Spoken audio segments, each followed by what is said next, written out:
Join us today as we share videos from the vault, special presentations, past interviews, and share with you the A.R.E. through the ages. Well, hello and welcome. I'm Dr. Eben Alexander, neurosurgeon and author of Proof of Heaven, Map of Heaven, and Living in a Mindful Universe. And yes, I see there's a message there in the chat about questions. So if you can put your questions in, that'll be great. And what I'd like to do tonight, I want to first of all thank the Edgar Cayce A.R.E. for having me on for this evening session, where we'll be talking about collective growth through our current challenges. There is no question that with the COVID pandemic and economic collapse and many other issues facing our kind of polarized society today, that in fact there are many challenges. But I think you will see, as I will try and present in the next hour, I think these present tremendous opportunities for growth and for a much better world as we recover from the challenges of today. Now, I assume some of you probably know some of my story, but I do need to give a little bit of background information, especially around my near-death experience.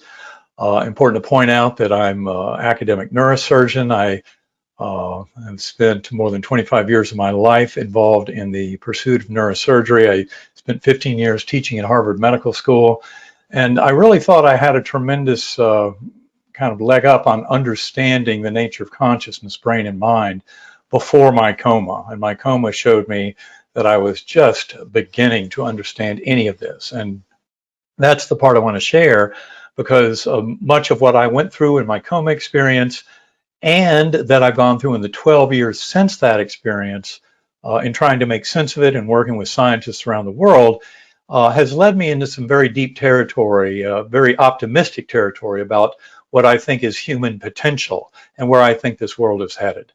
And in many ways, I think our society has been very misleading about human potential.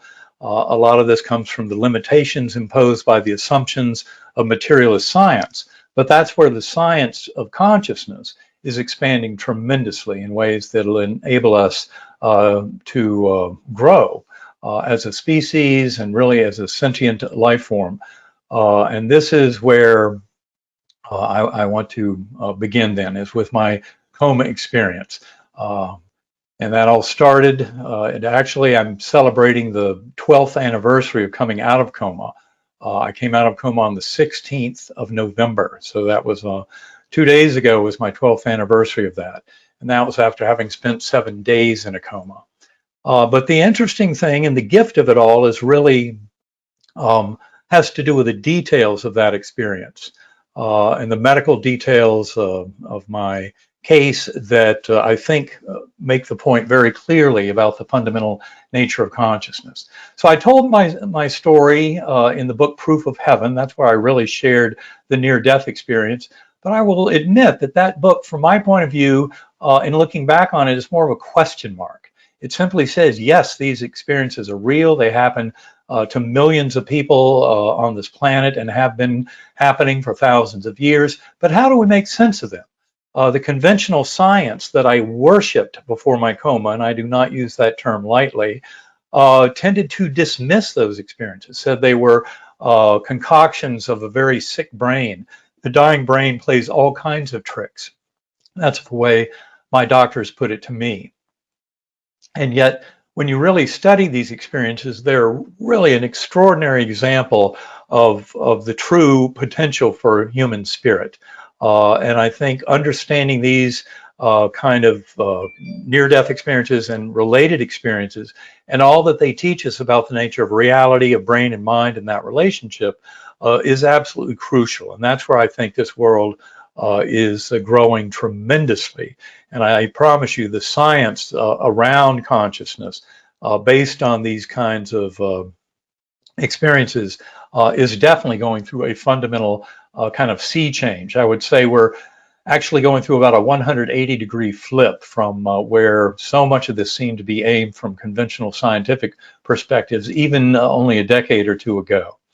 Now, in my coma experience, it's important to point out that I was amnesic. I had no memory whatsoever of the life of Eben Alexander. I had no words, no language. The entire 7-day coma experience was spent with an empty slate, a tabula rasa.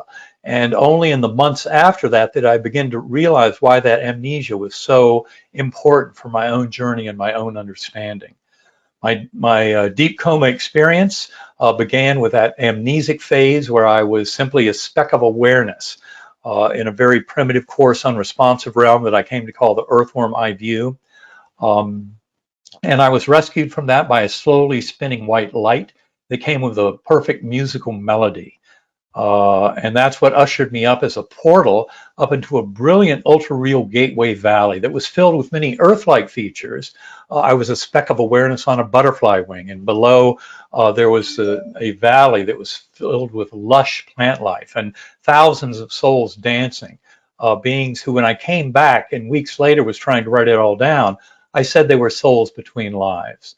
Now, in that realm, there were millions of other butterflies with the butterfly I was on, looping and spiraling in these vast formations.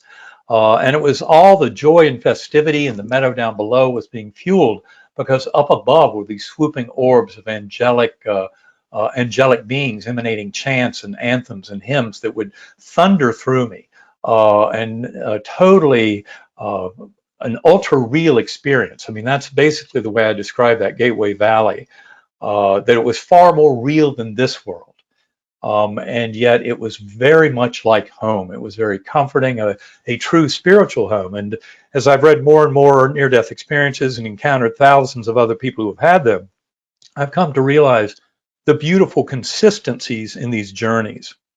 So we should no longer harbor our notions about NDEs that they are simply hallucinations or kind of a dreamlike state, but in fact realize that when you study them over thousands of years across all cultures, across all continents, they seem to represent a very real territory, a set of realms that we need to pay attention to. Now, in my own journey, that Gateway Valley was not the be-all and end-all. That was certainly the realm where we would reunite with our higher soul, with the souls of departed loved ones, go through a life review through the most important facets of our life that still harbor residual lessons, and reunite with those who have left this world before us, all in a planning of next stages, because something I'll be discussing as we move through all this is the scientific evidence for reincarnation. We obviously need a much bigger kind of theater of operations to explain consciousness and the mind-brain relationship and the nature of reality. And what I've come to realize, as most scientists who study consciousness, is that physicalism, or the conventional scientific idea that only the physical world exists, is no longer tenable. It doesn't work. We need to consider much more, as William James, the Harvard psychologist at the turn of the 20th century, said we needed something more to really describe all this. And that's what we're going to get into tonight, is about exactly what that more really means. Now, for me, the angelic choirs provided a portal to yet a higher level. I went to what I call the core. The core was involved seeing the entire higher dimensional multiverse throughout all of eternity. So this was something far beyond just an Earth-like setting like my Gateway Valley. And yet in the core realm, it felt even more like a spiritual home. And in that core, even though the whole multiverse had been shrunken down to this complex oversphere as part of the lessons I was to learn, that core was filled to overflowing with the incredible power, sorry, just checking my microphone. The power of that unconditional love, of that divine force. That's what so many near-death experiencers for thousands of years have encountered, that has given them such comfort. And that is exactly how I would describe that core in my entire experience. And I was told there that I would be taught many things, but that was not my final destination, that I'd be going back. And at times I would find myself tumbling back down to that earthworm eye view. But I learned that by remembering the musical notes of the melody, that's how my soul could navigate those realms. And I cycled through all those realms several times before finally what I've been told in the core, you're not here to stay, this is not your ultimate destination, came true. And I realized cycling back into that earthworm eye view for yet another passage, when I tried to conjure up the musical notes of the melody, it no longer worked to open that portal up into the rich Gateway Valley. And at that point, I realized that I would be taken care of. I was promised in the core that I could trust, that I would be taken care of, that I had nothing to fear. And that was a beautiful message that I think was the ultimate message of my journey. And so what I did witness towards the very tail end of my experience, for one thing, I saw thousands of beings going off into the murky distance around me, many with heads down and a murmuring energy coming from them. And what I call that in my early notes in writing this all up, that was the power of prayer. And that was what was really kind of calling me back, although I did not yet know where I was being called back to.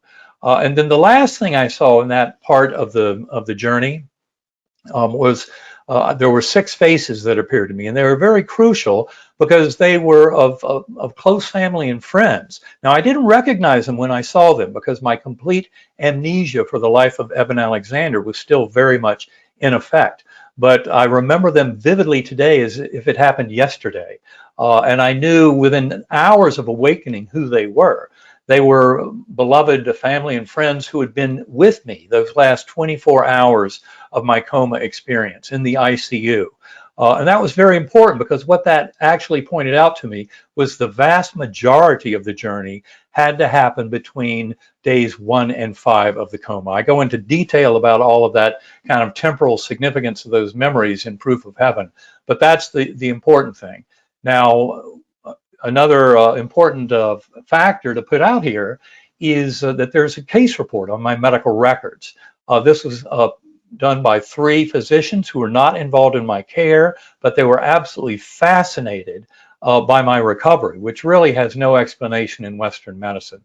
And they spent more than 2 years going through my medical records, writing up a case report. That case report is available to any and all who want to see it. It came out in the Journal of Nervous and Mental Diseases in September of 2018. It's also available on my website. If you go to ebenalexander.com and look through my blog postings, and there was a blog posting in September of 2018 where I addressed the specifics about that case report. They'd gone into much more detail than I'd been able to go into when I reviewed my own medical records, talked it over with my physicians, went through my scans, neurologic exams, and tried to make sense of it.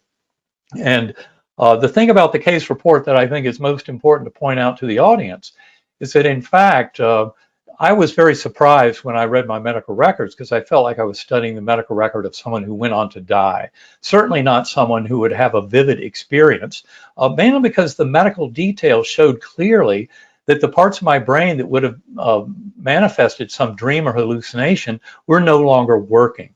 That is why the diagnosis, which was a severe gram-negative bacterial meningoencephalitis, is so important.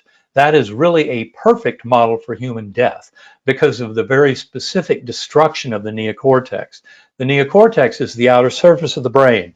That's the part that really makes us human. All of our human mental faculties reside in the detailed calculating potential of that neocortex, the superficial 6 layers of the brain that would basically cover the surface of my brain if you could look inside my skull right now. And those are the parts that everything that we see is put together in the occipital neocortex. Everything that we hear and all of our understanding of sound is put together in the acoustic cortex of the temporal lobes. All of our executive function in the frontal lobes. Our speech is located in frontal lobe. All of these are cortical functions. And when you have a severe meningoencephalitis, you basically take away the potential for any kind of conscious awareness other than the most meager trickle of conscious awareness. And yet what I experienced in my coma was far richer, more ultra real and alive and vibrant and meaningful than anything I'd ever experienced in my life. So this was a tremendous challenge to me. The more I went through my medical records, and then of course a similar challenge for the physicians who were trying to get that case report published, because the peer reviewers asked them, how do you explain this case? In fact, the word that was quoted to me, they said the case was absurd, that it would come together in any way that would allow for a full recovery. And what the physicians who wrote the case report told the peer reviewers is that it was because of my near-death experience that I had such a tremendous recovery. And I think that's a very important point, because I'll be talking in a little bit about mind over matter and placebo effect. But in many ways, near-death experiences with miraculous recovery, which is what often happens in these cases, really goes beyond any kind of Western medical explanation. And that's where we need a much bigger model of kind of mind and brain and how our will can have a tremendous influence, which includes things like placebo effect, the ability for us to heal from all manner of diseases. Now, I'll get back into that in a few minutes, but what I'd like to do is now take this in a direction that I've had to go, because certainly my experience suggested to me the brain is not the creator of consciousness, but seems to serve more as a filter, a reducing valve. And that's a model that has certainly come into the fore in modern neuroscience. Filter theory is not a new idea. In fact, it originated back in the late 1800s. By William James, the famous Harvard psychologist, who is in many ways seen as the father of modern psychology. And he realized from his study of the spiritual realms and of events in human lives that something much more was needed. And filter theory was a beautiful way of looking at the relationship between brain and mind, because from his point of view, consciousness was not something that was created by the brain, but in fact was filtered in. And that was especially due to a lot of his spiritualist work with mediums and with others. A lot of the evidence he had for the afterlife was something that he had to explain. And that is something that the modern science of consciousness is now reutilizing, that filter theory, and taking it much further. And so really this whole notion of when you invoke filter theory, the other piece of this, and this is something we discuss in great detail in our book, Living in a Mindful Universe. That's the third book I wrote. And to learn more about that book, you can certainly go to ebenalexander.com and look at the tab under books and find Living in a Mindful Universe. That was one that I co-wrote with my life partner, Karen Newell, who is the co-founder of Sacred Acoustics, which is a form of very powerful differential frequency brainwave entrainment that I have used daily to revisit my NDE. I've been using this form of binaural beats, Sacred Acoustics, for almost 10 years now. To return to my NDE, to glean information from that realm, certainly to bask in that lovely feeling of that infinitely loving God force, and also develop a much more facile set of relationships with the beings that I encounter there. And those who've read Proof of Heaven will appreciate especially that beautiful young woman on the butterfly wing. Hers was it was her identity, and discovering that, and especially in the months after my coma, discoveries around that factor that led me to realize that this journey had a very real basis to it. And that's when I really got into the scientific mode of investigating consciousness through my NDE, through my memories of it, and then, of course, through work with hundreds of scientists around the world studying consciousness today. But to get to where that led me and where the current studies in science are leading us, and why that should offer us some hope in this time of challenge and hardship, I have to digress a little bit into the rest of the scientific model that is emerging now, beyond just this notion of filter theory, and more a sense of a primordial form of consciousness, and that is really fundamental to the entire universe. So in this part of the discussion, we often mention something called consilience. Consilience is the idea that when you approach a very deep problem from widely disparate directions, that in fact you can sometimes get a lot of very useful information about it when you're not just restricted to one specialty or one field. And when it comes to consciousness, consciousness is such a gigantic field of study, given that the only thing any one of us has ever known in our lifetime is the inside of our own consciousness. We don't really have a window to an absolute reality. We see a heavily filtered version of reality. And this is something that especially our modern study of quantum physics over the last century has revealed to us. And very interesting when you go back even to the beginning of that field, to some of the brilliant investigators like Erwin Schrödinger, Wolfgang Pauli, Dirac, Louis de Broglie, Eugene Wigner, John von Neumann, and others. What you find is they were all stricken by what the experiments seemed to be showing them about the nature of reality in that conscious awareness. So many of those founding fathers of quantum physics remarked on the fact that there was no such thing as an observed world independent of the observer. I think that's one of the most important things for people to get, and there's been a lot of confusion about that. But I think, especially with modern developments in quantum physics, it's become very clear that what is known as contextuality, which is really the kind of role of the mind of the observing scientist. Say, for example, in observing a photon coming in from a distant galaxy and setting up an experiment, whether it should view that photon and examine particle or wave properties of that photon. It turns out that you affect that photon going all the way back to its origin. This is something called the participatory anthropic principle. It was first mentioned by John Wheeler, who is the head of physics at Princeton University and renowned in quantum physics. But that is a very deep and profound principle that I think is only more and more being brought to the fore as we begin to unravel this deep mystery of consciousness. But within quantum physics, there is something known as the measurement paradox, which is another way of looking at that contextuality. And the measurement paradox is just what seems to happen when we observe subatomic particles, how we seem to select a certain final measurement for their position or their location, their momentum, or what have you. And so that's a fascinating aspect of that. We don't have time to get into great detail about it, but for those who are interested, I would strongly urge you to, for example, study the interpretation of measurement paradox from Carlo Rovelli. It's called the relational interpretation, and I think it's a very bare bones approach that is very powerful because it doesn't put on too much kind of analytical overlay to try and help in its interpretation. And then especially I would steer you beyond Carlo Rovelli's work to Bernardo Kastrup. He is one of the endorsers of our book, Living in a Mindful Universe, and he is certainly very knowledgeable about quantum physics and philosophy. And for those who are interested, I would steer you to his recent book, The Idea of the World, or just go to bernardokastrup.com.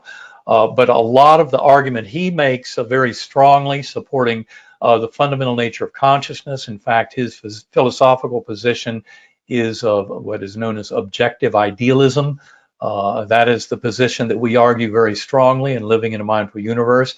I believe objective idealism is really the way this universe works. And what that really means is that when you look at the causality involved in the events that we witness as human beings, that in many ways it's not something where you can just look at the bottom-up causation of, say, subatomic particles, all of the rules of physics, chemistry, and biology, assembling atoms and molecules into cells and beings, that in fact there is a top-down causal principle that is also very important. And I think that's where many modern scientists get very confused about quantum physics and what it's saying about consciousness, because they miss this power of the top-down causality. And for those who want to study that in more detail, I would steer you to the writings of the South African mathematician George F.R. Ellis, who has written a lot about top-down causation, especially in quantum mechanics. But it has a lot to do with a deeper understanding of consciousness and kind of the bigger models of consciousness that we're trying to build now, that I work with many scientists around the world to discover.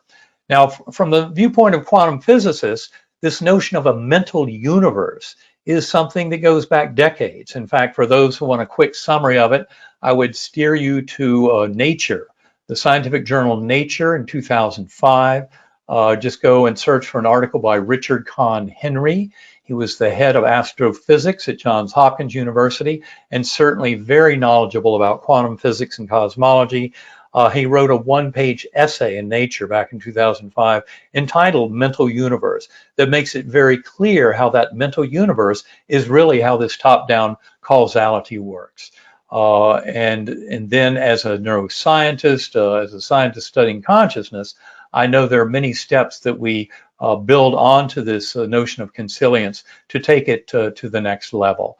And the notion of consilience involves not only quantum physics and its suggestion of the primacy of consciousness in the universe, but also what's known as the hard problem of consciousness. This is something that was first elaborated under that name by David Chalmers, the renowned Australian philosopher in the mid-1990s, his book, The Conscious Mind. And he laid out the hard problem of consciousness. It turns out it's not only a hard problem, but it's actually an impossible problem for materialist science. If you think that the physical world is all that exists, you really run out of ways to explain consciousness very quickly.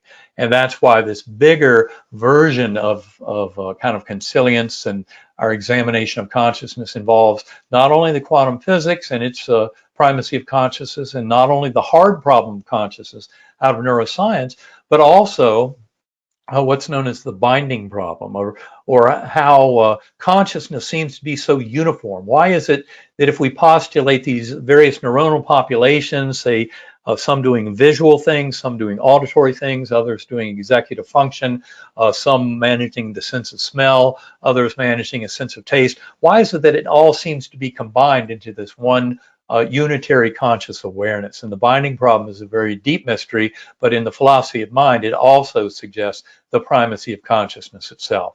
Now, the last element of this consilience that I'd like to talk about in terms of primacy of consciousness is all the evidence for non-local consciousness.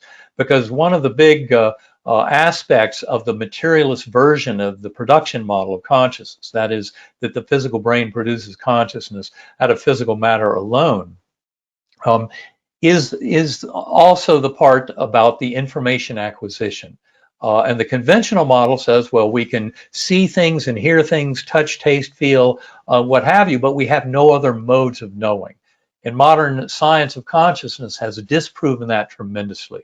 We have other modes of knowing. For example, telepathy is a very real phenomenon. If you read Guy Leon Playfair's book, Twin Telepathy, he's a very careful scientific investigator, and he estimates that something like 35% of identical twins have had powerful telepathic experiences, sometimes so powerful that if one twin touches a hot stove, the other twin, who might be 1,000 miles away, can feel pain and develop a blister. So this is an extraordinary form of kind of mental sharing of experience. And yes, it is demonstrable in twins, but it also happens in many other people. I know, for example, the night I went into coma back in November 10th of 2008, I had not seen my birth mother, who I just met about a year before that time. I had not seen her in about 3 or 4 months. We had not really talked very much. We'd had some beautiful reunions many months earlier. But in fact, she had been on a week-long trip, a business trip, and she came back from that trip that Monday night, the 10th of November, and knew she had to call. She sensed there was something very wrong with me, and she was right. I was deep in coma on a ventilator on 3 powerful intravenous antibiotics, and that's when my birth mother called our family and found out that I was in the ICU and in very dire straits. So I think telepathy is certainly something that is a very real phenomenon. Then also remote viewing, the psychic spy programs of the renowned in the late 20th century that are still active, although not as obviously and publicly so. But remote viewing is a field of study, of being able to use the mind to investigate. And in terms of intelligence programs, they use this to basically discern certain military capacities, things like that, halfway around the world. In fact, one remote viewer, Ingo Swann, was able to remote view the rings of Jupiter 6 years before the Voyager spacecraft discovered those rings. So in many ways, remote viewing allows us to detect information at a great distance from us, and also not necessarily just limited by time. I think this is very important because as much as we seem to think that something like time has been well understood and worked out by science, nothing could be further from the truth. Time is one of the deepest mysteries of modern science, and I would say that time flow is actually very heavily involved with consciousness itself. I believe that to more fully understand consciousness will help us to more fully understand our notions of time flow. So getting back to consciousness as primary, what all these things are indicating is this world of objective idealism, as I said. The notion that in many ways what runs this world is kind of that level of ideals. And I think one of the biggest mistakes that scientists in the mid-20th century made in addressing this kind of conundrum, especially with the advent of quantum physics and the challenges it was presenting, was they thought, well, wait a minute, consciousness is something that's human and it required evolution of Homo sapiens, so consciousness can only be something that's really been around for the last 100,000 years or so. And that's where they were absolutely missing the boat, because consciousness goes way down the evolutionary tree in terms of animals, and I believe even plants can have some form of consciousness. I believe that life forms are absolutely essential for understanding this notion of consciousness, because that's where consciousness seems to manifest through these brains and through other kind of modalities where we can see kind of experiential aspects of living organisms. Now, an interesting facet of all this, from my point of view, that was shown to me through my coma experience and through trying to make sense of it, is that really consciousness itself, with this model of objective idealism, as we've said, is fundamental. It's not created by the brain at all. It's actually filtered in by the brain. The brain serves as kind of a veil that prevents us in some ways from gleaning that much deeper knowledge that we all get during a death experience or near-death experience. What I would say, the other important thing is not only does conscious experience is not created within the substance of my brain as much as filtered in, but even memory, our memories. Neuroscientists have spent more than 100 years trying to better define memory and where it's stored in the brain.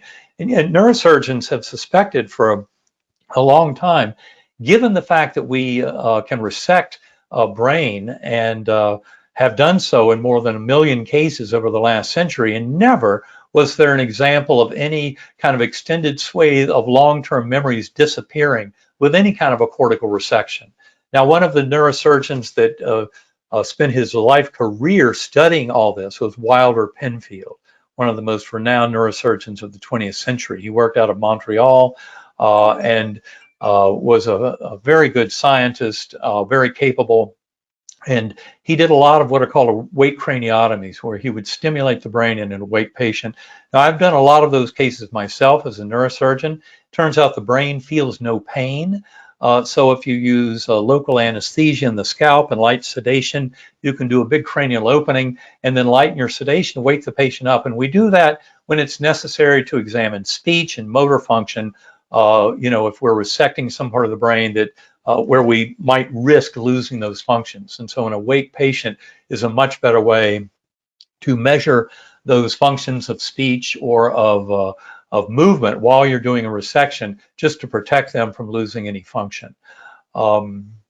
And Penfield, I defer to his analysis of that because he focused on it much more for his career. I focused on many things in my career, not just the awake craniotomies for tumors, etc., many other things. So when Penfield wrote his book, The Mystery of the Mind, in 1975, I think it was with great respect that many people would offer his conclusions there to have a great basis in reality. And his conclusions were very strongly in favor of the reality of kind of our spiritual nature. He said, as a scientist studying the brain, he was very relieved to find that that he found evidence that you cannot explain all of mental function through the workings of the brain alone. And his conclusion was that consciousness was something that was not produced by the brain. And yet, unfortunately, he was diagnosed with cancer around that time. And I think some of his findings in that book were dismissed. Even though if you read the book, Mystery of the Mind, you will find it's an incredibly erudite, very sophisticated analysis of the data.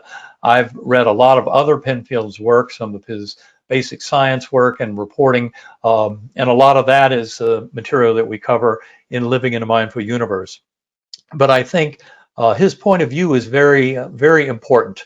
And that is something that is just being echoed more and more strongly in the current era as we study consciousness much more deeply, as we have a much more refined way of looking at quantum physics. Now, there are several other pieces of evidence that the brain is not the producer of consciousness, and I know this audience doesn't need much more evidence for that, but I do want to point out some of these things because they're important. Terminal lucidity. This is very commonly observed in patients with advanced dementia. In fact, something like 5 to 10% of Alzheimer's patients demonstrate some aspect of terminal lucidity. And it really is, I've heard of this happening in patients whose brain had been more than half replaced with metastatic cancer. So it's really shocking when you see it. But it's a complete rebuttal of the materialist notion of brain creating consciousness, because these patients who are very close to death, who have been demented, comatose, may not have said a meaningful phrase for weeks or months, they come back to life right before death. And have very meaningful memories and reflections and conversation with people at the bedside. And in fact, one indicator that it's a very real terminal lucidity case is if they're also seeing souls of departed loved ones at the same time. In the book Proof of Heaven, I had a story of terminal lucidity that happened to a close friend of mine. He happened to be one of the top neurosurgeons, a top neurosurgical training program on earth, very respected neuroscientist. But when he was with his own father, that father had been demented for a long time, but came back to life and reported to my friend, his son, that he was seeing his mother at the foot of the bed. He had last seen his mother 65 years earlier during the Holocaust, because this dying patient had been with his mother when he was a teenager and she passed over. He had never talked about her very much. That's why my friend was so amazed that the father was now seeing her soul at the foot of the bed. And although my friend didn't see her soul there, he was absolutely convinced of the reality of her appearance there. And I think that's a very important part of terminal lucidity. Now, in addition, there are what are called the savant syndromes, where people can have some form of brain damage, stroke or head injury, something like that, even autism, and yet it unmasks a superhuman mental capacity, say the ability to calculate pi to thousands of digits in one's head, the ability to look at a phone book, 50,000 names and phone numbers over about 30 seconds, and then have photographic memory of any of those numbers that you've seen. These kind of things happen in people who've had brain damage. So it's a very interesting reflection on the potential for human mental function, the more we can learn about these experiences and what they're truly trying to tell us. Now, I mentioned a little while ago placebo effect, and I'd like to bring that up again. It's very important to understand placebo effect is more than just fooling somebody with a sugar pill. Placebo effect is a dramatic demonstration of the power of belief, of attitudes, of our thoughts in leading to healing. And in fact, for the last 60 or 70 years, we've used placebo effect as the gold standard whenever we assess any new treatment modality, including some procedures as well as many new medications. It's the placebo-controlled arm that is used for comparison. Now, there's also a body of evidence that's related to placebo effect. If you go to noetics.org, that's the Institute of Noetic Science's website, put in the search term spontaneous remission, what you will find is a book that is now out of print, but you can download the entire book legally and for free from the Noetics website. And it was published in the mid-1990s, and they've continued adding to the database. But at that time, it had more than 3,500 cases of recovery of people who had advanced cancers. Some had infections, very severe infections. In fact, all of these cases of recovery were in spite of or beyond anything that Western medicine could offer to those patients. In fact, I think that it's an amazing body of work, and one that has tremendous potential in teaching us about the power of our beliefs in being able to heal ourselves. And that is really just the beginning when it comes to what else we can do in terms of determining outcomes in our lives. So it's not just our own healing, but we can go far beyond that. Now, one of the other concepts that I'd like to point out in this setting is what we call the supreme illusion. And that is just a reminder to people to remember that although you look around at this world and you listen and you hear all these things and you experience this reality around you, do not forget that what you're actually witnessing is a model within mind being put together that is supposed to have a faithful representation in that world out there. And yet, especially when we get to, say, the world of quantum physics, what we come to realize is one of the deepest messages of quantum physics is that there is no external physical reality independently of the observing mind. And I think that's the important thing to remember. That is our viewpoint of objective idealism. That is this top-down causality, is realizing the power of our mind, not just to discern information, and beyond just the information that we can see and feel within our own environment, but we can use intuition and telepathic knowing, remote viewing skills. All these kind of things show us that we have access to a mental realm that is far grander and has a lot to do with what emerges into the reality in the physical realm. Now, also important to point out here is that our language can be very limiting, and our linguistic brain is very limiting. In fact, I love how Michael Singer in his book, The Untethered Soul, he calls that little voice in the head the annoying roommate. And I think that's an important way to look at it. One of the first things I do in meditation when I'm using sacred acoustics, which I do daily to get into deep transcendental states of conscious awareness, is I'll state an intention. I'll use that linguistic brain to ask a question or state an intention, but then that linguistic brain, the voice of the ego, that little running stream of thoughts in the head, I put that in timeout. And then what you come to realize, and this is something that Karen and I often teach in our meditation workshops or play shops, is that your consciousness is that awareness. It's the observer. And this is really kind of the deep mystery of quantum physics, is that observer paradox. And this is where you can start developing a relationship with that observer within. And realize that the voice in the head, that annoying roommate, is something that can go into timeout. And I've used those kinds of that kind of mental function of putting my linguistic voice and the ego voice into that timeout and developing that relationship with my neutral observer. And I use that a lot in meditation. It's a very, very powerful tool. So what we're really talking about here by going within, all this discussion of the primordial mind and of going into meditative states or using centering prayer to connect more with that primordial mind and that kind of causal force of the universe. It's all about empowering and becoming more whole as both the individual and the world. And that's what I'd like to get into as we come to a close with the rest of this discussion. To try and tie many of these kind of loose ends together. First of all is to point out one of the most powerful tools we have as human beings is to remember gratitude.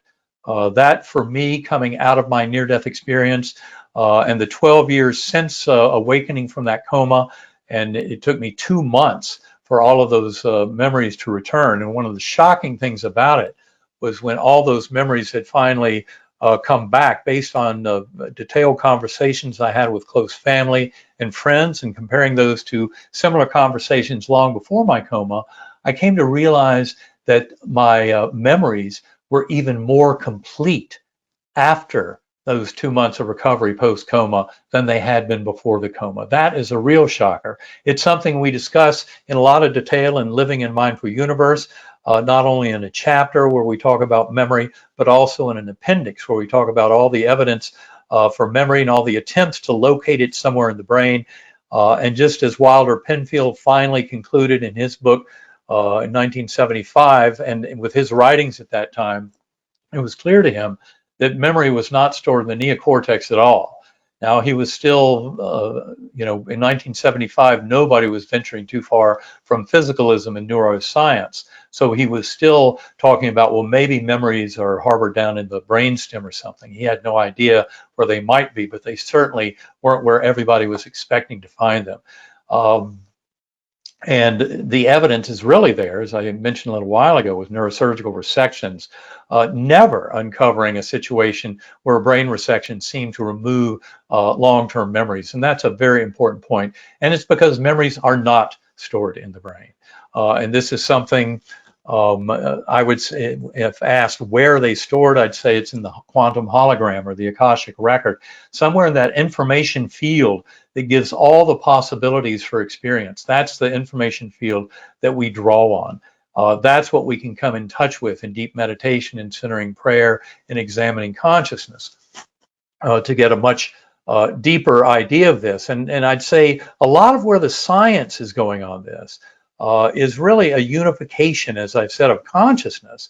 But in many ways, letting go of that materialist science leads to a much more unified view of what is, because this mind that seems to be generating all of emergent reality and that seems to be filtering out into each of our brains and giving us this notion of an individual consciousness. And yet when we dig deep, especially in the scientific study of consciousness, we find that one mind is really the much better answer. One of my close friends and colleagues, Dr. Larry Dossey, has written a beautiful book called One Mind, and I would highly recommend people read that if you want to get a full description of it. A lot of the thinking behind the One Mind is the material that we covered in Living in a Mindful Universe, but I would say that Dr. Dossey's book is very focused on making exactly that point about the one mind. And it's not just about one mind from a human perspective, but he talks a lot about that one mind and its manifestations in the animal kingdom, in flocks of birds and schools of fish, in swarms of bees and things like that. There's tremendous evidence for kind of a mental coordination of many beings when you look at this one mind hypothesis much more fully. And so this is all about a unification of science. And also, I would say in many ways, what we find is that the NDE community, NDEs, the near-death experience, is really in many ways the tip of the spear of this modern revolution in the science of consciousness. So in many ways that what is pointed out to us by near-death experiences about the commonalities, independent of one's prior religious beliefs. I've known atheists and people from many different faiths who have had similar NDEs. In fact, when I first started telling stories about my near-death experience, which is about 2.5 years before Proof of Heaven came out, when I was giving these talks and making these DVDs that I would send around, I started hearing back from more and more people, practitioners of many different faiths. I would hear back from Kabbalists, from Jewish mystics, from Christian mystics, from Sufis, Islamic mystics, Baha'i faith, Buddhists, Hindu, many different, Zoroastrian, Shintoists, etc., about the commonality of my journey with their deepest understandings of the mystical traditions. And what I came to realize is it doesn't matter if you want to call that infinite healing force God or Allah, Brahman, Vishnu, Jehovah, Yahweh. I don't care what terms you use, that in fact, the mystical traditions of all the great faiths converge on this notion of one mind, just as the modern scientific community is doing so. And so in many ways, this revolution in scientific awakening that we're talking about around consciousness unifies religions too. Because in many ways we find that the superficial kind of conflict of their dogma has nothing to do with a deeper kind of coalescence of what they are trying to tell us and what people discover in deep prayer and meditation. So in many ways, this kind of awakening to the deeper aspects of consciousness and conscious awareness and what it means to all of us to accept objective idealism as the philosophical model for the universe is something that has a very unifying power to it.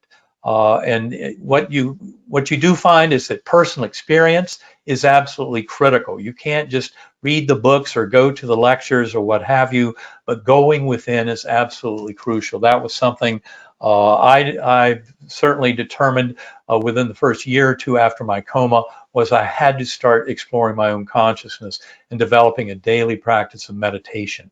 And I would say now I cannot imagine why anyone would try and navigate this life without an active form of centering prayer meditation to put them in touch with that primordial mind, to enable them to get more in touch with the free will of their higher soul and really the free will of that infinitely loving God force at the core of all reality, because that is something we can all get in touch with. Now, getting to the whole topic of the hardships and challenges of our current life, I would like to point out that in the year 2015, the Nobel Prize in Economics was given out to a couple. They worked out of Princeton, Angus Deaton and his wife, Ann Cayce, and they won the award because they pointed out that the actuarial survival curves, which are a general measure of the health of a certain society, that in fact those curves had last taken a major dip in the late 1918, 1919, 1920, right at the end of World War I, with the Spanish flu epidemic that killed 50 million people worldwide. And in fact, ever since that time, the actuarial survival in the United States had been improving with medical advances, public health advances, nutritional advances, etc. And in fact, our longevity was increasing all the way up till about 2015 when they wrote this paper. And what they found was that, in fact, in those last 2 years before that time, the curves had started dipping down again. And the problem was not the normal suspects of heart attacks and strokes and what have you, but depression and suicide were taking a tremendous toll from our modern society, and we're actually causing our actuarial survival curves to start going down. Our life expectancy was diminishing. In fact, from 1999 to 2015, there was a 26% increase in suicide in our society. Especially frightening was it was often happening in young people, even in teenagers. And I know that this is the suicide issue is not just a problem in the United States, but really all around the world. And it's a really severe problem. Add to that the opioid crisis. For example, in the year 2017, something like 72,000 people died of opioid overdose and of the part of the opioid crisis. That's a tremendous number of people. All those numbers did start improving a bit after this was made clear in the year 2015, but then comes the COVID pandemic in 2020. And in fact, a study back in June showed that over a 4-week period, something like 11% of people in the United States actively contemplated suicide. And that's a tremendous number. It was about 4 times what that same survey had shown a year earlier from the same kind of population. So an extraordinary increase in the suicide risk, suicidal ideation, all as part of this COVID challenge. Now, in this discussion, though, I would also remind you, in the alcoholism and addiction world, there's the notion of a gift of desperation, that someone has to hit a bottom, and that the events of your life, due to your addiction and the toll that it's taking on you, must hit some point where it's enough to make you want to get better. And in many ways, I would say the COVID pandemic and the resultant economic collapse around this world, and certainly the United States is kind of leading the ways in some ways with the number of deaths from COVID. Sadly enough, we are already at about 33% of the number of fatalities that we suffered in the 1819 Spanish flu epidemic in the United States. We're already 33% of the way to those 675,000 deaths, whereas the world is only about 2% of the way to the 50 million deaths of that Spanish flu pandemic.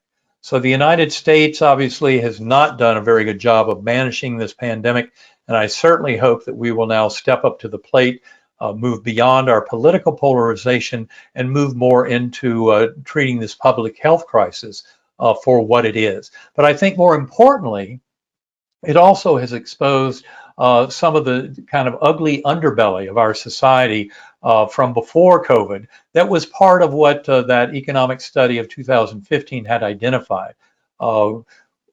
There's this, in many ways, our materialist science has left us with this false sense of separation from each other and from the universe. That, I think, is one of the tremendous gifts that will come out of this awakening to this notion of the one mind, and that we're all in this together. We're all bound together through that one mind. And this is really a crucial awakening to come to us. Another part of the equation in terms of consciousness is the information concerning reincarnation. It was clear to me from my journey that reincarnation was the best way to explain much of what I saw. Certainly the infinite loving, healing God force was much easier to explain, especially in viewing the suffering of innocents like children and animals. That in fact reincarnation answers a lot of questions. But I didn't realize when I had my coma and when I came out of it that there is a tremendous scientific basis of reincarnation.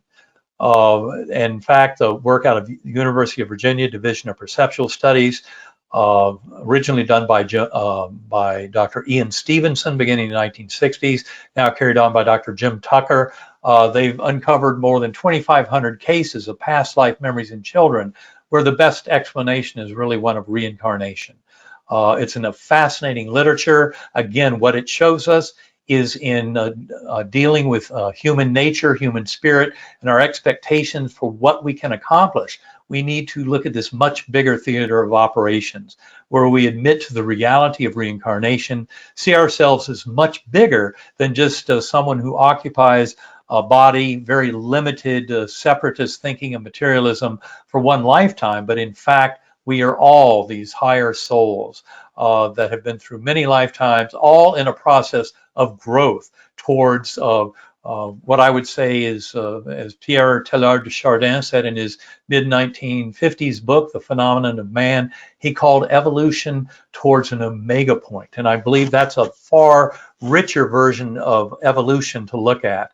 And that's where I think much of this of scientific awakening can give us tremendous power. We come to realize, for example, that the life review that is so common in near-death experiences, where your life flashes before your eyes, you experience that not from your perspective, but from the perspective of those who you influenced with your actions and even thoughts. That's the interesting thing about the life review, is it's not so much talked about as from one's own perspective as from the perspective of those who were influenced by our actions. And I think what this is showing us is that the golden rule is written into the very fabric of the universe. Treat others as you would like to be treated is right there in that life review, because that's what it does. It serves as a course correction. So if we've been busy handing out pain and suffering to others for our lifetime, we feel that in the life review because we have experienced the business end of that. We have to receive it. And that's why that is a course correction that enables us, with our soul group and with the souls of departed loved ones who are there with us, to plan that next incarnation. This is a tremendous kind of revolution. If you want to learn more about that reincarnation literature, go to uvadops.org. And you'll find a tremendous amount of information from that scientific group at University of Virginia. Now, it turns out it's not just important to consider these bigger versions of consciousness from a scientific and philosophical perspective, but it has tremendous impact on how we live our lives.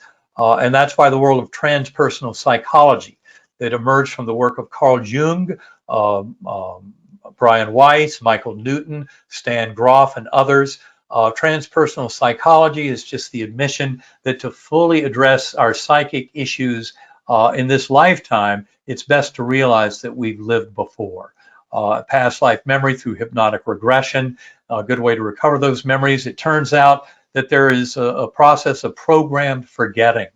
Where we do not necessarily bring all the information from those other realms, just like we don't remember our dreams, even though dreams are very important for living and for consciousness. And yet, for some reason, we don't seem to remember them. Likewise, Jim Tucker, who studies past life memories in children, will tell you that it's very crucial to harvest those memories before age 5 or 6, because the memories start to get buried over by natural processes. So I think to try and close now, so we do have time for questions, what I'd like to point out is that there's a tremendous potential for us to manifest the world of our dreams. Facing up to these hardships, this collective gift of desperation is something we can do together. The more we can bring our notions of kindness, compassion, mercy, acceptance for ourselves and for others, to bring that infinitely healing power of unconditional love into our lives, and through centering prayer and through deep meditative techniques. And again, for those who want tools to help get into deep transcendental states of conscious awareness, I would encourage you to go to sacredacoustics.com. And also, I would like to invite people. Karen and I have started a series of webinars, and we have some very exciting guests to discuss all of these topics. Go to unitedinhopeandhealing.com and sign up for our free webinars there, and you'll learn a tremendous amount more. But this is all really about more fully expressing the free will of our higher soul, working for the higher good, and that's what this is all truly about. And I think the COVID pandemic simply offers us a tremendous opportunity to explore these various modes of going within, harvesting the lessons, bringing them back to this world, and then living that much higher position of the higher good, and sharing that infinitely healing love with all. So with that, I would like to thank you for your attention and open it up to any possible questions.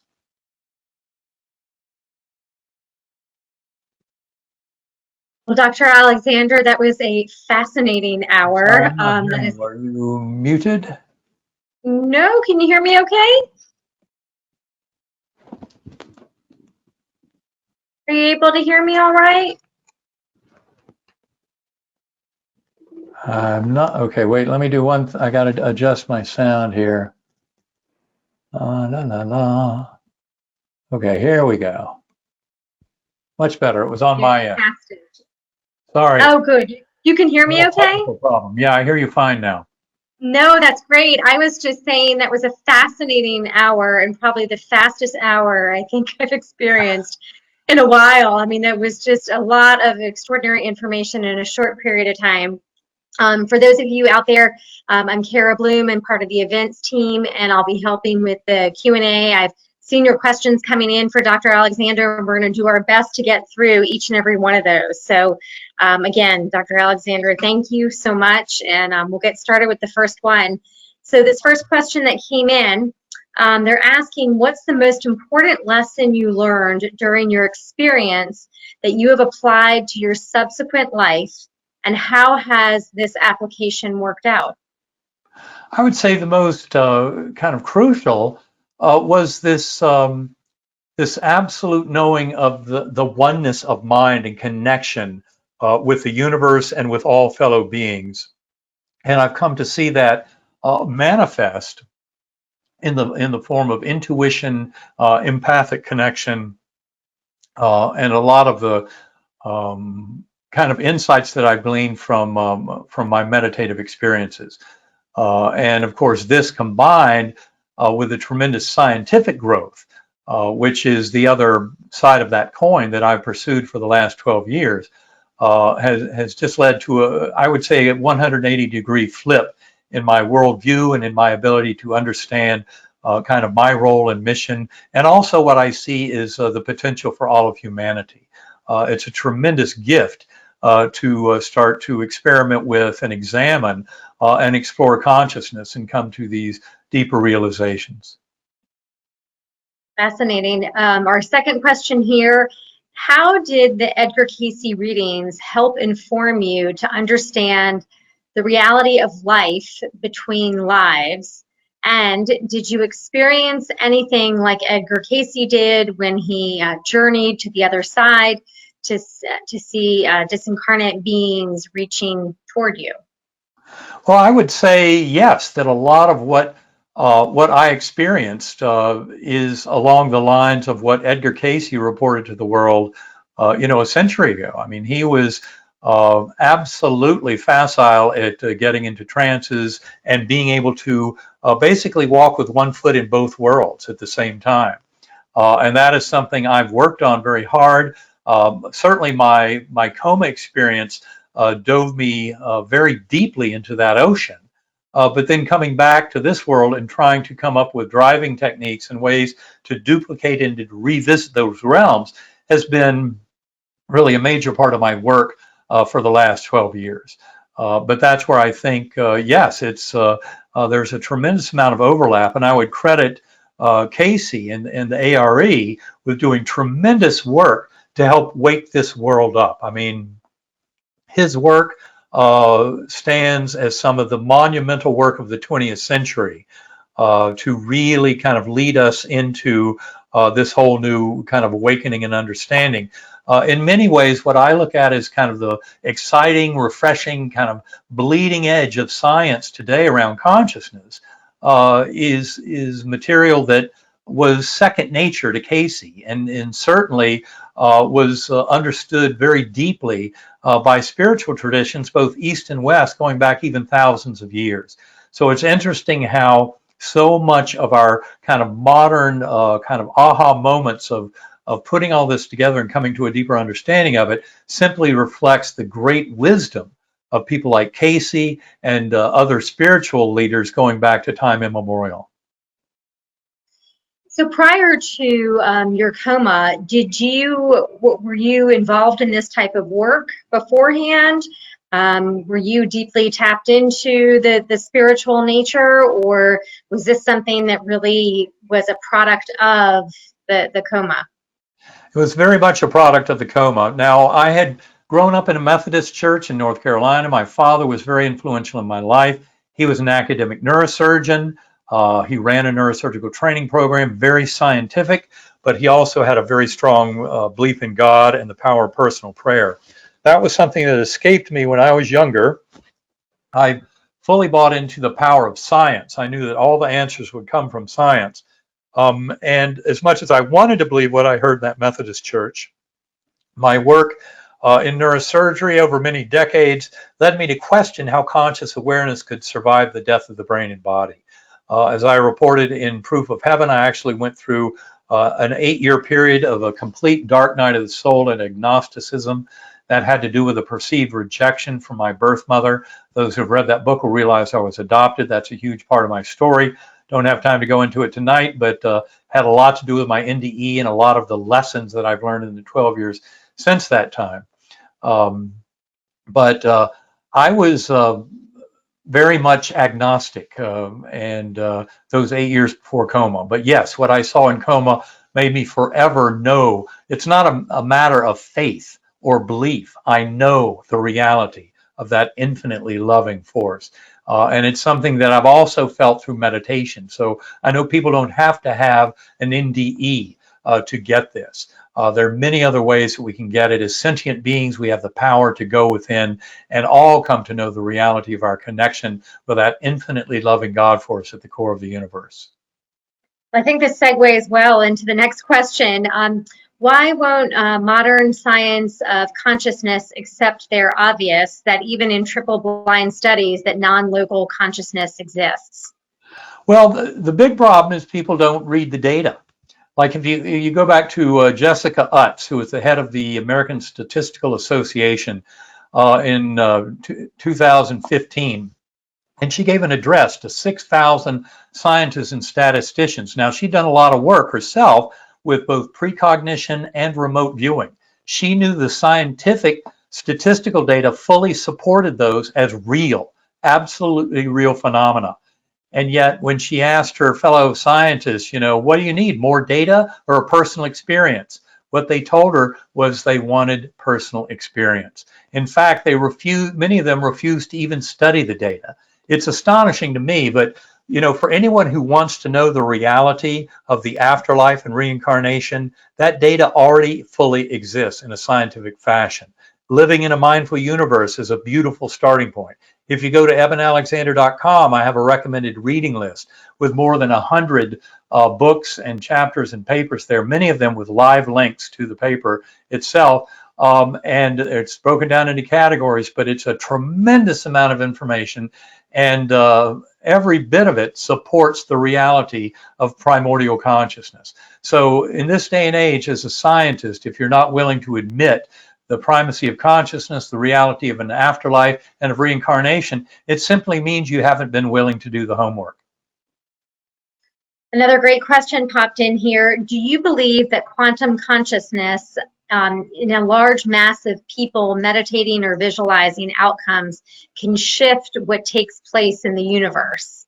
Absolutely. I believe that meditative consciousness has tremendous power. And that's especially so when many people are meditating together for the same purpose.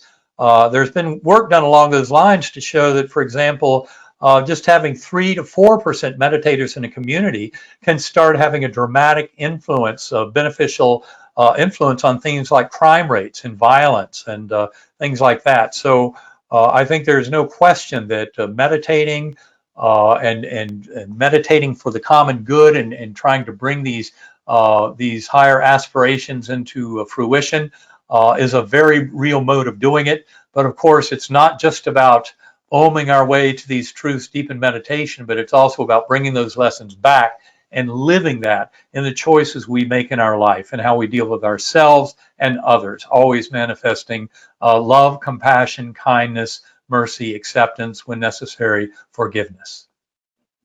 We have a lot of great questions here. I'm going to try and sneak a few more in. Have you ever had a glimpse of this wonderful ultra real realm that feels more like home any other time when you were in coma, such as simply when you are awake and going about your day? Have you met any other people with credible stories of this? I'm sorry, I missed the last part of that question. Have I met other people who have had? Yeah, most people who have had near-death experiences describe that realm as much more real than this world. More than 50% of them describe those realms as, and the way I put it to my son, who was majoring in neuroscience at the time, I said it was way too real to be real. And to me, that kind of said it all. But I think there's another part of the question I want to answer, and that is, I have not at any point in my meditative practice, in spite of meditating an hour or two a day for a better part of a decade now, have I duplicated the full-blown ultra reality of that Gateway Valley and of the core realm. So I've done a tremendous amount to reconnect and harvest kind of lessons and a further knowing of those realms. But not yet has my meditation revealed to me that same sense of full-blown ultra reality that I had when I was deep in coma. And it could be that I would have to more fully duplicate the damage to my neocortex that meningoencephalitis had done. But yes, a lot of what I've talked about is very common in near-death experiences. I mean, the ultra reality is certainly a very powerful feature with NDEs and with shared death experiences, which share a lot of the same qualities as near-death experiences. Yeah, I'm not sure we have a lot of time for this, but there's a few people asking a similar piece. Can you say a little bit more about your thoughts on reincarnation? Well, I mean, to me, reincarnation is a fact. We can't say that it happens every time, but there's plenty of evidence that it does happen. And again, I would point you not just to that uvadops.org website and all of their literature on more than 2,500 cases, but also point you to the literature of transpersonal psychology, where you start seeing that notions of a past life recovered through hypnotic regression or through an NDE or through whatever means can be very beneficial in helping us deal with the psychic issues of this lifetime. That's very important. A concrete example of that is a recent paper from Jim Tucker, where they looked back through their database and compared it with sexual preference and sexual gender role acting in this lifetime, and found something like over 80% of the people that in this lifetime were expressing a gender opposite to what they were born with. In a previous lifetime, they'd been that opposite sex. So in other words, making sense of the issue of trans gender kind of sexual behavior in this lifetime made much more sense when you realize there was an explanation for it that had to do with a previous lifetime. But that's just one tiny example. But I think when you read Stan Grof and Michael Newton, Brian Weiss, and others, you realize that there's a tremendous role for acknowledging reincarnation and for doing the work of recovering past life and between life memories in terms of dealing with the issues of this life. If you don't mind us rolling over just one or two more questions, because we have quite a few coming in here. Okay. This next one is a little bit personal from one of our viewers. They're mentioning that they have a question about a deep meditation experience they have sometimes. They like to use the Event Horizon meditation from Sacred Acoustics. After some time of meditating, my breath and heartbeat seem to stop for an instant. It's like time and everything stops. I know not to be afraid as it's part of a deeper meditation. What is happening and how can I extend this experience? Well, I would say you're doing just the right thing. I've used Event Horizon myself many times. It's a great set of tones from Sacred Acoustics. But I would remind you that what we're accessing when you cross the veil and start getting into this realm of non-local consciousness, you're also slipping outside of time. You know, we think of Earth time as being this master clock for the universe. But in fact, time is very poorly understood. As I said earlier, I think understanding of time will be deeply related to a far richer understanding of consciousness itself. But for this particular user, I would remind them that you're accessing realms of time where everything in a few seconds of Earth time could be stretched out tremendously or be compressed, either way. So just open yourself to the adventure, trust in the process, and start letting go. I mean, start following the words that Karen often offers in those Sacred Acoustics meditations, and learn your best techniques for letting that little voice in the head go into timeout, and start developing that relationship of just pure awareness. It'll become clear to you as you start just writing those tones. But the important thing is, don't let the little voice in your head start saying, wait a minute, you're doing this wrong. How come nothing's happening, etc. Just put that voice into timeout and start exploring consciousness, ride the tones. I would also advise that particular questioner to go to sacredacoustics.com and explore her website. She has some pages there with a lot of tips. She has some videos, free instructional videos that offer tremendous tips to take full advantage of those tones to get into deep meditative states. And that is a tremendous resource for people to learn to take much better advantage of these tones for deep conscious exploration. Excellent. I'm going to end on this one last question. How do ideas about memories being stored outside the brain explain by deterioration of brain functions in dementia syndromes? Well, it's because the filter influences what comes in. So, that's why if you drink alcohol or you take psychoactive drugs or something, it can alter the filter, and that alters the experience of what is being filtered in.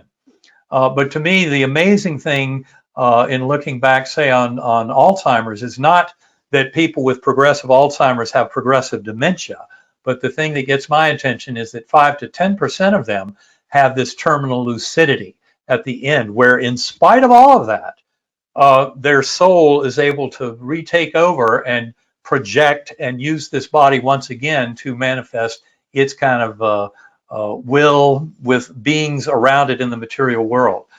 So the interesting thing is that the alterations of the filter can alter what is there at the end of the day, but also we have access to go the other way too. And a concrete example of that is a book by Elmer Green. He was the head of biofeedback in this country, in the United States. He used to work out at China Lake, the Navy Weapons Test Center.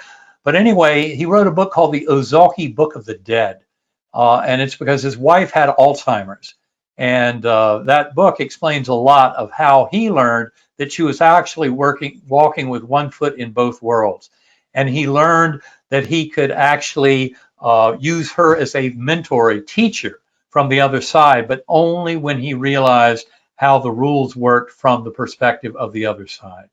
But in other words, there are ways for us to more fully kind of get the messages from people who have progressive dementia, but then may have some kind of moments of lucidity here and there.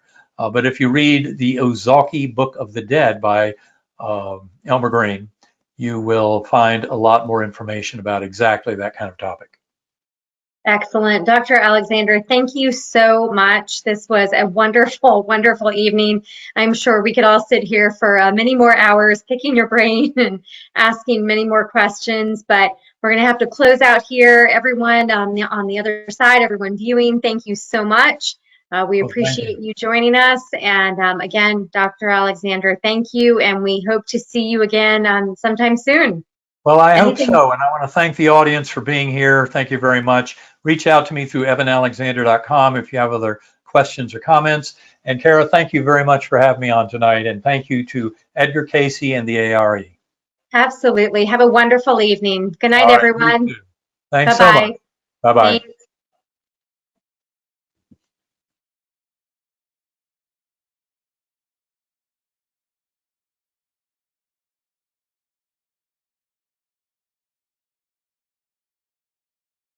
Hello, I'm John Van Auken, the director of the Edgar Cayce Foundation, and I want to share with you some of the marvelous insights that Edgar Cayce was able to bring to us by attuning his mind to the universal consciousness. That's what he called it. It was a collective mind in which everything existed, and he could access it and bring us information on different topics. And there were many topics. Of course, he's very famous for holistic health. He talked a lot about our soul life, reincarnation and karma and grace. He talked about developing your intuition. And he also talked about the importance of prayer and meditation. And that's what I'd like to share with you today. And you can get all these other topics at our website, which I'll give you all that information shortly. But when it came to budgeting a little time for prayer and meditation, he said this was so important to accentuating, enhancing, and allowing our better self to come through, and for us to raise our vibrations a little rather than running in low energy, raise our energy and expand our consciousness. These were the reasons for this. In the case of prayer, he said that really prayer does have an effect on the collective consciousness because our mind, despite our feeling of being separate and alone, is connected. Yes, subconsciously connected to a collective consciousness. And if we start to bring thoughts, prayerful thoughts into the collective, we affect it. Do you see? So budgeting time for genuine prayer of an uplifting, positive nature with love and patience and understanding toward ourselves and others. If we're praying specifically for another, we can bring that spirit. Now, they have their own free will, but you have added to the collective to which they're attuned, even if they don't know it, this vibe of yours that you put out in a prayerful, loving manner. And the collective consciousness which is inside the universal consciousness, can bring the benefit of your prayers to that person, to yourself, to the world. Just a few of us praying, and believe me, there are many of us. But if you add your prayers, budgeting a little prayer time each day, you add to the collective consciousness this uplifting positive that others can tap into when they're hurting, when they're needy. Now, when it came to meditation, he said, it was very similar to sleep in that you're going to go shut down all the outer systems like you would as you fall asleep, and you're going to get close to your subconscious mind. And rather than let yourself fall into sleep, which often happens if you're a beginner and haven't developed your skill yet, you actually maintain a centered consciousness in this state between outer world and inner dimensions. And in holding that state in stillness and quiet, you actually start to shift the condition of the vibrations and the hormones of your body. You see, Cayce explained that the Eastern world's chakras, spiritual centers, are also connected to the endocrine glands in our body, which are the glands that secrete the powerful hormones. So when you go into quiet meditation, you are shifting the body from all the hormones for outer activity, all the energy for outer activity, subdues and reverses its flow. Now you're in the inner renewal. Like sleep renews you, so does deep meditation renew you, body, mind, and spirit. So having a regular meditation period budgeted into your daily activity is so healthy for you, especially for your body. Medical science has found that to be so true. When it comes to your physical body, a period of meditation regularly is very healthy. It allows the rebuilding and the rebalancing of the systems of your body, particularly your deeper autonomic nervous system, which is made up of the sympathetic system, which is all the activity energy system, and the parasympathetic, which is the rebuilding system, recovery system from all the activity. You move into that deeper nervous system and your body starts to renew, revitalize, revivify itself. This is important. But greater than that, as you move into a level of mind that is clear and quiet, and in that level of mind, intuition comes, insight, peace, a peace that is so nourishing to the mind that your mind will be clearer and sharper when you come back out. And then comes the spiritual aspect.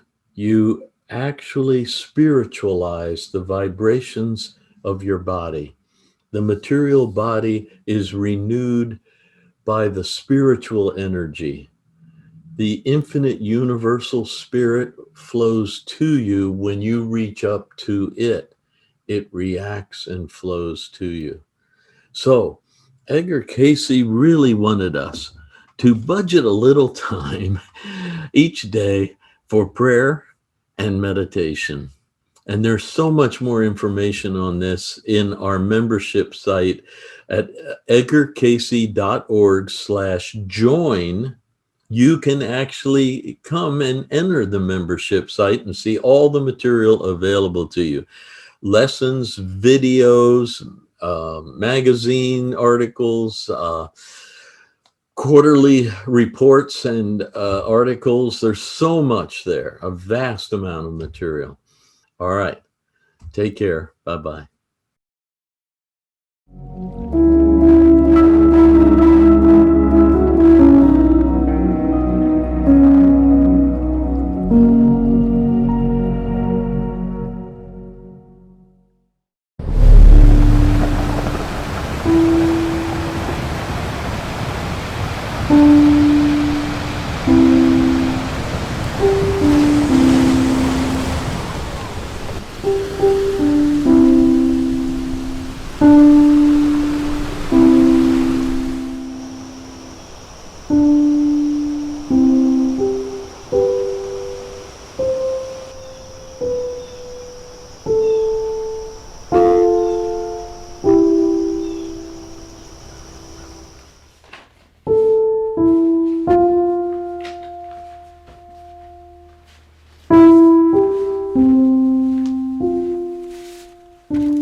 Some nations have the ship on their shoulder, as we say of a sailor who tries to expand his responsibilities unduly.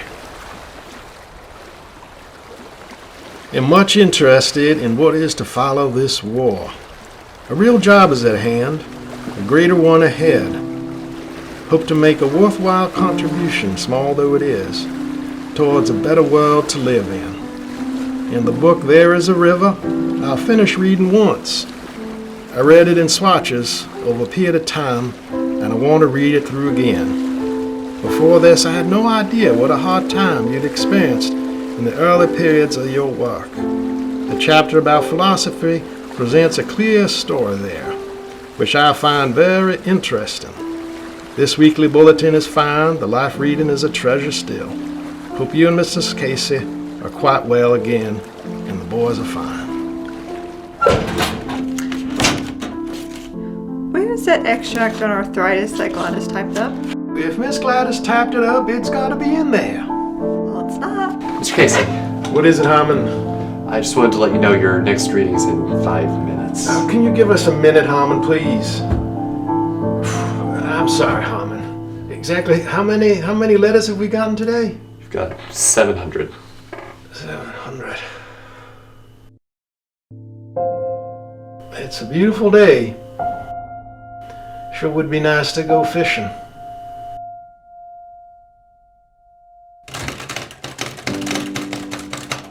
May? Could you proofread Gladys's letter before I put it through the mimeograph? Sure, honey. Thank you. Let's see here. To those having reading appointments canceled. This letter is a sad one. As you probably know, Edgar Cayce passed from this life on January 3rd, 1945, after an illness of several months.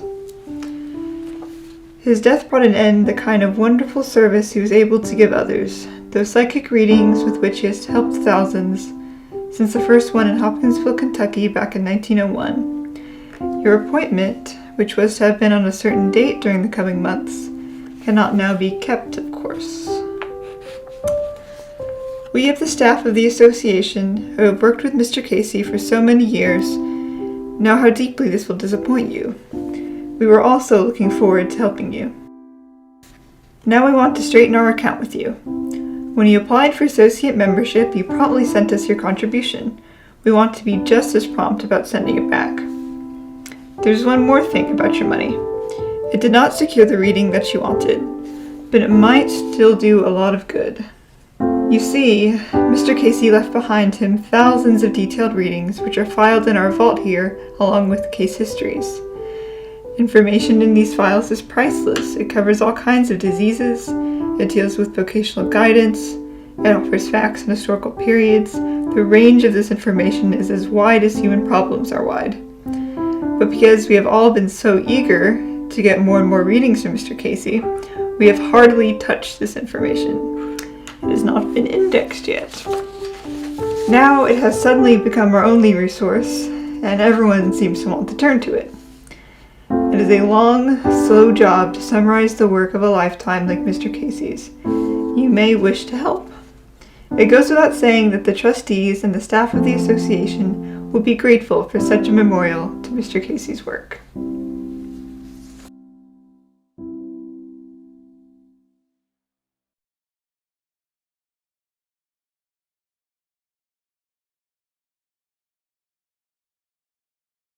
Hello, we are back with a new episode of A.R.E. Inside Connection, where we bring you the inside scoop of the happenings at Edgar Cayce's A.R.E.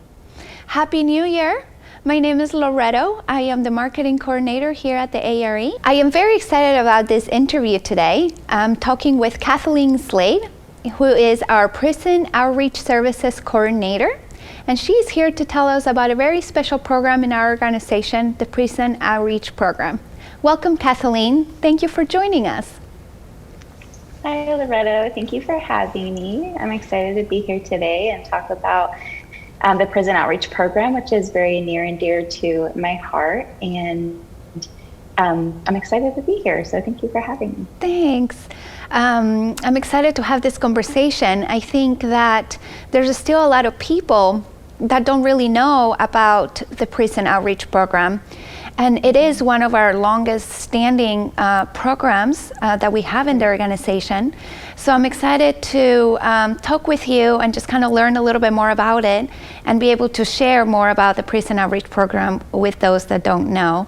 So why don't you start by telling me or telling us a little bit about the history of the prison outreach program and how it got started? Sure, I'd love to. And you're right when it comes to, I feel like so many people not knowing about A.R.E.'s beloved prison outreach program. Me being one of those people, when I first started here, I wasn't aware of the program either, just to end up coordinating the program, which is really wonderful. And it basically began with the founder of Prison Outreach for A.R.E. with Judith Stevens, who was working at the A.R.E. at the time. And in 1972, it's been around for almost 50 years, she noticed that the A.R.E., being a hospital, was getting letters from inmates. And there would be like a pile of letters that were not being answered, and she decided to take that home as her project that she was working on, and she started answering the questions of inmates and sending them information and articles, and really getting them involved in study group material. And it just kind of became her project that grew to what it is today, which is just really amazing that she felt so compelled within her heart that she wanted to write these people back and let them know that there was somebody here at the A.R.E. who was noticing them and was taking the time to research their questions through the wisdom in Edgar Cayce's readings and get back to them. And a lot of times, and more often than not, answering questions of things that they have never even maybe experienced before, or it felt like they had nowhere else to turn in the type of subject matter that we're able to answer. So that's really where it began, as a letter writing program that has turned into such a huge program that it is today. Yeah, and how were inmates finding out about Edgar Cayce and the organization? It's interesting. We see a little bit of everything from people who have actually written us that have unfortunately been to the A.R.E. and have unfortunately ended up being incarcerated. So they already were fans of Edgar Cayce and his work, or they have seen books that have been maybe donated by other people to the library, or their family or friends would send them a book. That's usually one of the few things that can be sent to inmates, or their loved ones talking to them about it or recommending that they reach out to us. So we've seen a lot of different walks of life who contact us, and it's pretty amazing, from people who maybe just saw our address and decided to reach out and saw that we were a hospital, and they're just willing to write to anybody hoping that they can get some help, all the way to Edgar Cayce enthusiasts who sometimes know more than we know about Edgar Cayce, and they teach us as much as we teach them. So it's pretty amazing. So throughout all these years, about how many people do you think that we've helped through the prison outreach program?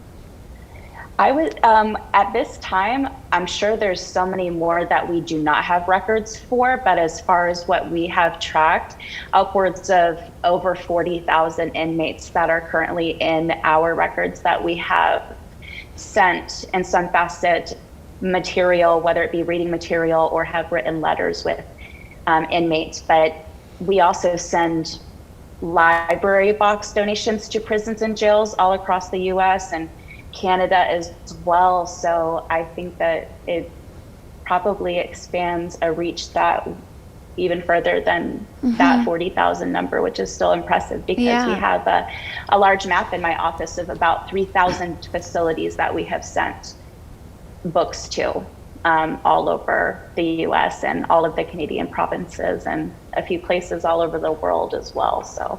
Wow, I didn't know that you also reached out to Canada and other places. I thought it was mainly just in the United States. That's interesting. Yes, they have their own little prison program up there, actually, that is I should have, I'm pretty sure it is her name, the lovely coordinator who is running the Canadian prison program. It is through the A.R.E, like it is affiliated with us here. But Glennis Cook, who's an amazing volunteer running the prison program up there, sending library box donations to juvenile facilities and other prisons and jails in Canada. And she's doing amazing work up there. That's great. So tell me a little bit about what the Prison Outreach Program does. So what kind of programs are we offering, or what are the resources that we are providing for these inmates?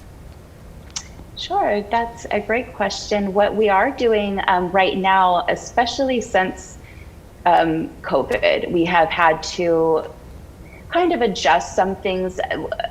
Originally, you could have a family member or friend make a request directly from our website to request that we send out some of our A.R.E books or Edgar Cayce books to loved ones in prison, and inmates would write to us themselves, and we would have a team of about 20 volunteers coming in on a weekly basis, and we are opening letters and seeing what types of material they're requesting and sending books out. We've sent out over 27,000 books in 1 year, and it's really amazing work. And unfortunately, because of COVID, we have had to cut back on that a little bit because of so many places not even accepting books or anything within the prisons and jails, understandably, because of increased security, with trying to keep everybody safe, especially in such a confined environment. Yes. That's really been a problem. So that is one of the services that Prison Outreach was offering, was sending our Edgar Cayce and A.R.E material on a wide range of subjects to prisons and jails. And also we have a mentor correspondence program where we encourage A.R.E members or non-members, mostly A.R.E members, who sign up to be mentors, and they write with inmates answering their questions about Edgar Cayce, the A.R.E, study groups, their experiences. Sometimes with reading the books, they have a lot of questions about some materials that they've never, some of it's very new when it comes to maybe reincarnation, or they have astrology questions, or they have dreams and they're wanting help interpreting them. And we have a lot of great material, a lot of great readings.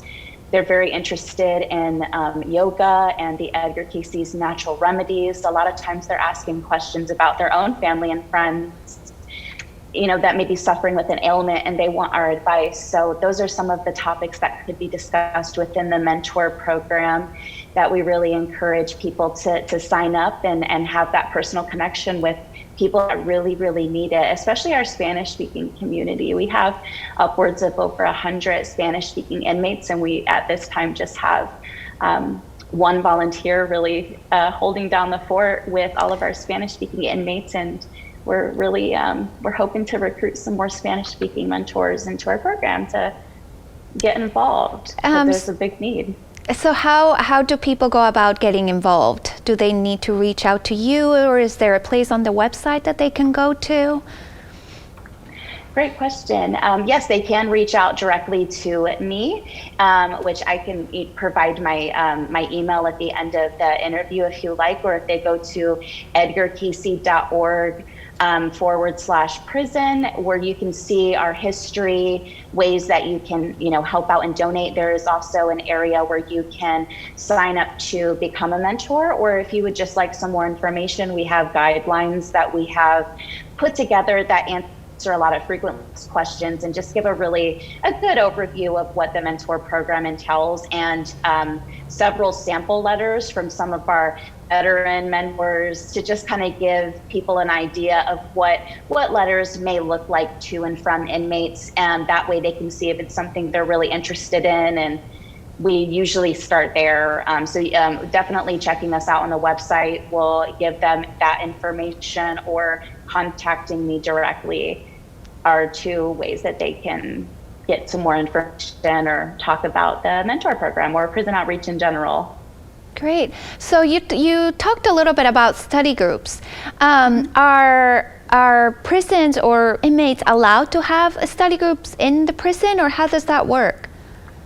In some facilities, they actually are. We do encourage inmates who reach out to us interested in starting a study group to gain approval from their facility, more oftentimes a librarian or a chaplain that they're getting approval from.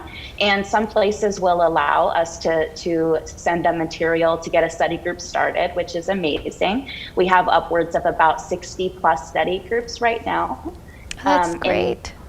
Prisons and jails. That's really exciting. It's so exciting to see the interest where somebody writes and they're like, I love this material. It's really changed my life. And I have a group of other like-minded individuals who really we're stuck in this environment, and we really are utilizing this time to talk about things and change our behaviors. And we're finding this material so life-changing and beneficial, and they want to get together and talk about it, and it really keeps them kind of on this path outside of the environment that they're in. In cases where inmates may not have approval, we'll still send them the material, and we just let them know, hey, if anybody else there is interested, they can reach out to us directly, and we have no problem sending a book package with enough material for the whole group if they're approved to, or we'll just send it to each inmate where they can study the study group material on their own. We do actually have a prison in San Quentin where actually a self-help group is getting together, and the coordinator over that group, Dr. Barbara Mayer, she reached out to me directly asking if we could send books, and we sent about 120 books to, I believe it was 17 participants within her self-help group, and we sent all of the study group material along with several of our other books to help her self-help group that she has going in her prison there. That's so wonderful. Yeah, sometimes we get contacted directly from the prison because they're trying to get a program started, and they either see our books in their libraries already, or they've been asked by the inmates at the facility to contact us because they love the material and they want to get the group started. So I have on occasion been directly contacted from a chaplain or a librarian or a counselor at a prison wanting us to send materials because the inmates are raving about them so much. So that's heartwarming to hear. It's really heartwarming. My heart's like, oh, it feels so good to be able to reach so many people that truly need this material, and it's so helpful for their personal development and spiritual growth. It's really nice to hear. Exactly, that's exactly right.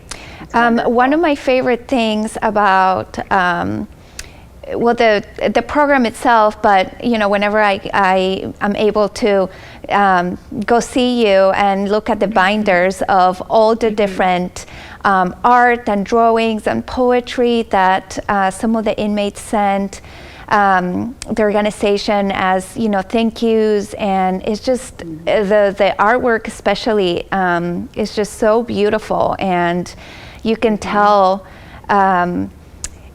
like how grateful they are, and it's their way of saying thank you. And those binders are just full of just beautiful drawing and poetry. And what do we do with all of that? Do we display it anywhere? Is there? I know I've seen the binders, but do we share with anybody else? That's a really great point that you're bringing up with those binders. They were actually created by some of our amazing prison outreach volunteers originally for one of our member congresses, because we, as you know, in our auditorium, we set up tables to discuss all of our departments and what we have going on. And we do get just some of the most phenomenal artwork and poetry from people sometimes just sending it to us, or as like you mentioned, a thank you for having the connection they do with us here. And it's just amazing. So we do have some artwork displayed, and we have those binders set up so that we can bring them with us if there's a conference and we're setting up a table prior to the conference starting, where people can come and talk to us about prison outreach, sign up to become a mentor, and just look at this beautiful artwork that has been sent to us. We also do have, we have release forms where if an inmate sends artwork to us, we do ask for their permission to be able to share it, just so that way, you know, we feel like it's a courteous thing to do. They have such limited materials and are taking all of that time to send us such beautiful artwork and poetry. And we like to have their permission before we display it. And we let them know that, you know, we're so proud of our program. We're so proud of the people that are participating in our program and their work. And we're so grateful for it that, you know, we want to show it to people. And one of my favorite things is really just breaking the stigma, I think, of inmates and reminding people that we have such amazing, creative, and talented people, that just because they may be in a situation right now temporarily behind bars, that there can be some beauty that comes out of that they're sharing with us. And, you know, we do like to have their permission, and we'll display it. So if people come and they want to have a tour of prison outreach, I always try to show them those binders and bring them to conferences as well, as just display it, because we're very proud. Yeah, I mean, they're so uplifting, just seeing all the messages, and they're just great. They're really, like you said, heartwarming. Do prisoners that get released, do they contact us? Do they end up becoming, you know, A.R.E. members or study group, you know, leaders or anything like that? They do. That's really where I feel like just such an explosion of just so much like happiness and joy from all of us who love prison outreach, is seeing that full circle from that first letter of contacting us all the way to being released, giving us a call, and now they're members. We recently in September to October 2020 had 2 back-to-back inmates who were released call us up and let us know they are actively participating within a study group. They are A.R.E. members.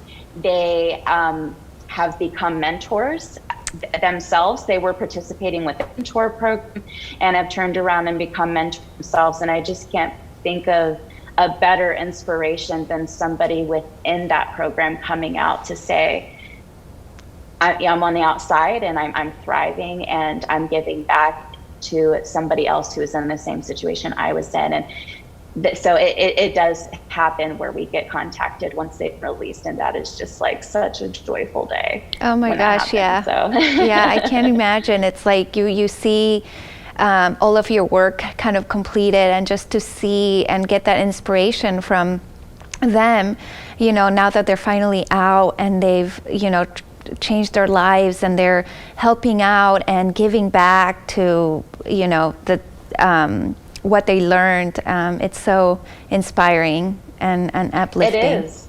They've come and they have packed up books. They've come and they've been interviewed by Judith Stevens before. We have had many visitors from all over who've been released, anxious to come and see the A.R.E. and meet us and talk with us and give back. And that's a very joyful day for us. And I love that when we can see that. Are we able to send out any books, or do prisons have restrictions on what type of materials we are able to send out? At this time, as of the first of the year, we are resuming sending our books to inmates who are enrolled within our mentor program, as well as prison and jail libraries, stocked, you know, boxes of our core books of our most requested topics. So we are sending those out on a quarterly basis to inmates within our program. When it comes to what materials can and can't be accepted, prisons and jails do require that books come directly from a press or a publisher. So that's why family and friends are unable to send books themselves, because it would have to come directly from that type of a source. And they do more often than not require that books be soft cover and brand new.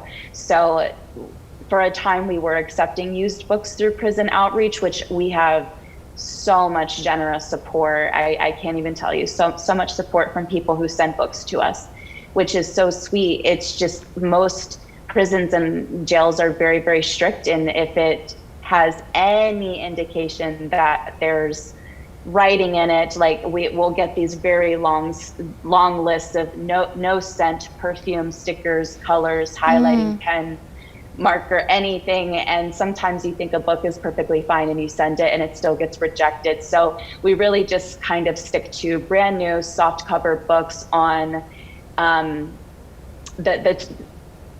basically any of the Edgar Cayce or A.R.E material like that we have listed within our catalog, or similar. That's anything that's personally transformative or uplifting. We have some amazing authors who have donated their books to us and that are on very similar topics to the Edgar Cayce and A.R.E material that we have. And that's amazing when an author feels compelled to donate their books to us. And so we have a lot of great material from those types of sources as well. So when it does come to sending books to prisons and jails, it can just be very, very strict. Unfortunately, there's almost too many rules and regulations, because each state, each county, each jail and prison has their own rules and standards. And we try to keep up, and we do try to research as much as possible to ensure our books are not getting rejected and that they can be accepted by the inmate that's requesting them. And so it's just kind of a case-by-case basis, and we learn each time we send something out what a certain prison or jail can or cannot accept. And sometimes they just won't accept books at all. It's really sad, even if it's from a verified source. So it can be tough. Yeah, it sounds like it. Trying to follow all the regulations. Oh goodness, it's hard, but we love it, and we just like I said, we take it just one step at a time, one case at a time, and we focus on the people that we can help, and pray that there will be change, that we can send more books to more places. So yeah. Well, I've really enjoyed our conversation today. I appreciate that you took the time to talk with me about the prison program, and that we were able to shine a little light on what you do, and this program that has been going on for almost 50 years, and all the good and inspiration that comes from it. So I really appreciate your time. Yeah. And I just want to let everybody know that there are so many ways to help out and get connected if you're interested in this work. As Kathleen said, you can go to the website edgarcayce.org/prison program and find out all the information to get connected and help out. There's ways to donate, become a mentor. So yeah, thank you so much. I'm really glad that we are talking about this. Thank you. I really appreciate your time, and I love talking about prison outreach, and would be happy to answer anybody's questions just about testimonials or stories or our history or how you can get involved. It's very important work, and it's so valuable. And thank you for allowing me to come on here and talk about it today. I really appreciate it. Thank you so much, and thank you for watching. We'll see you next time.